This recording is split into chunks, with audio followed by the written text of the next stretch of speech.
As we speak, a heavy barrage of rockets was fired from Lebanon into Israel in response to Israel's attack deep in the Lebanese territory. I'm Yair Pinto, and this is your Boots on the Ground report about what is happening in Israel at the 157th day of Israel's war with Hamas. And today, we should add that it's also a war against Hezbollah. Among Israel's military and intelligence professionals, there is a growing consensus that Marwan Issa, the third most senior figure in Hamas, has been eliminated in recent days. Issa is the deputy of Mohammed Deif, the senior field commander of Hamas's military arm. These men are amongst the most wanted terrorists in the Gaza Strip. According to intelligence reports, Issa was in a building in the Nusrit refugee camp in the center of the Gaza Strip when it was attacked by the IDF earlier this week. He is believed to have been killed during the attack, and both the IDF and Hamas are repeatedly trying to confirm this. We will update you when we have verification one way or another. I want to share with you that we are in the middle of a fundraising campaign meant to create more content from Israel, from the Middle East, so that you will have the tools in order to know how to pray for the peace of Jerusalem. This is a spiritual war, and the enemy is spreading lies about what is happening in Israel and in this region. So please join us in prayer and support for this cause. Back to the news. Israel is taking diplomatical steps to dismantle UNRWA, the United Nations agency that perpetrates the Palestinian refugee problem instead of solving it. Israel is reaching out to allies to try and find a realistic alternative for transferring aid to the displaced Palestinians in Gaza.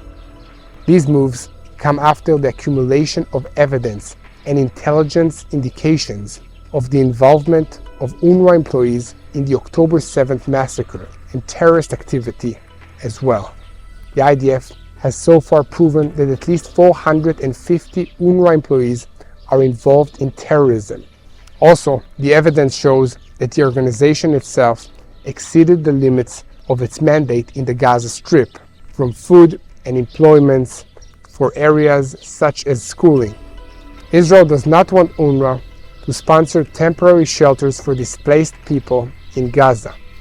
And among the alternatives that are being considered are the UNHCR, which manages refugees issues for the whole world, aside from the Palestinians, the American aid organization ARENA, and the governments of the United Arab Emirates and Egypt.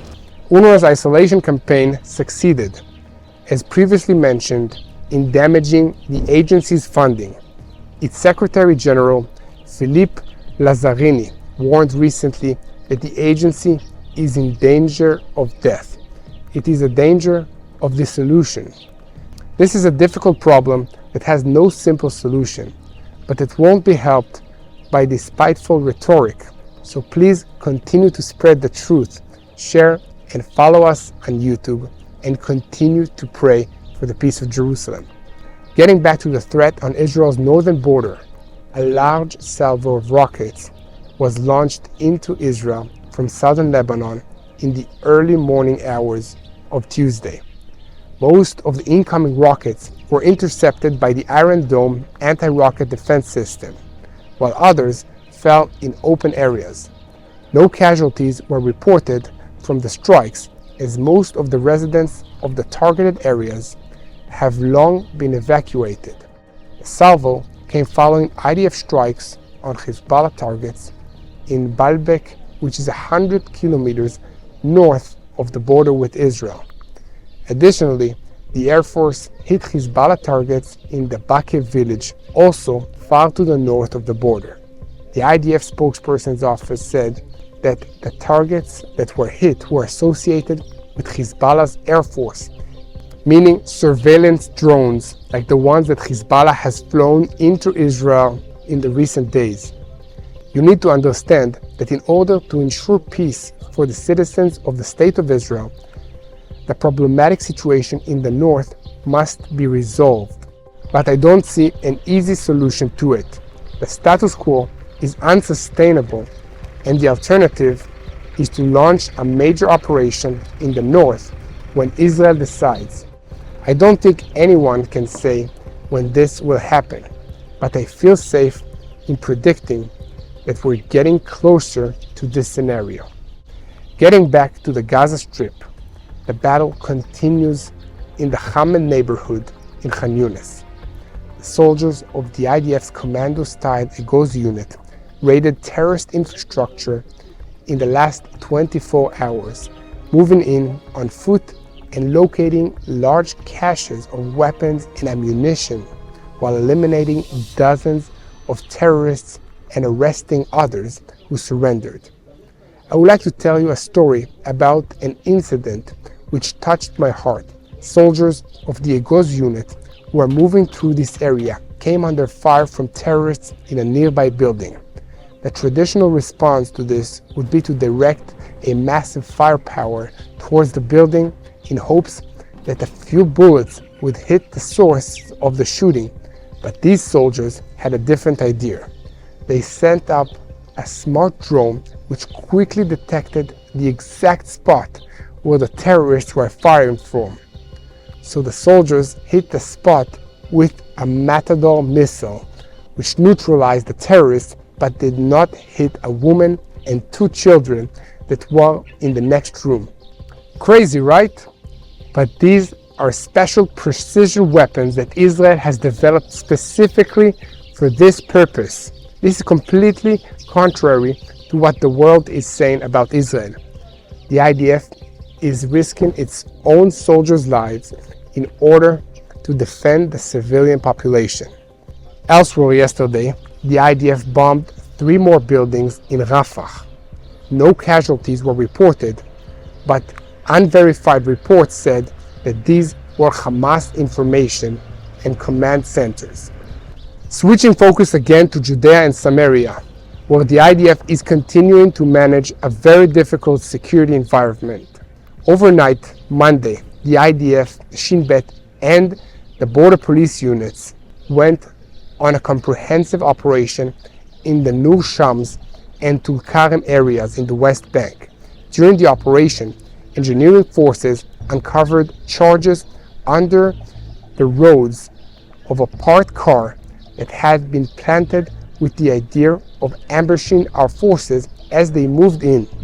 In Kalkilia, the fighters arrested a wanted man and confiscated a weapon and 7 pipe bombs that were in the vehicle of a terrorist who shot at the forces during the operation.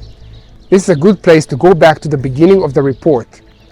If Issa was indeed eliminated, then it is certainly the most significant setback to Hamas since the outbreak of the war.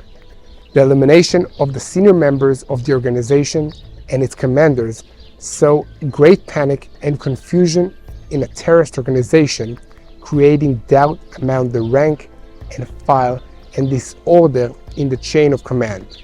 The organization has difficulty appointing suitable replacements and training them quickly, which creates a problem in its functioning and in commanding the fighters in the field. This gives the IDF a great advantage on the ground. In addition to this, targeted deterrence creates a situation in which the organization's senior officials are busy escaping and hiding and are not free to manage the organization and the fighters themselves. Please join us in spreading the truth of what is happening in Israel and the Middle East with the entire world. This war is being fought on multiple fronts, and sadly Israel is losing the front of the public's opinion. We are fighting a terrorist organization that seeks to destroy us. We are defending our homeland and our families.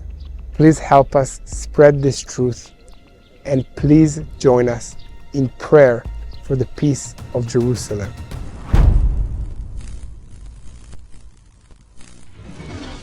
Hello, this is Mati here in Jerusalem with TBN Israel. This is Yair Pinto from TBN Israel here in Jerusalem. TBN Israel is keeping viewers informed with Israel-focused news, culture, and what God is doing in this land. Support TBN Israel today online at tbn.org/Israel. Thank you.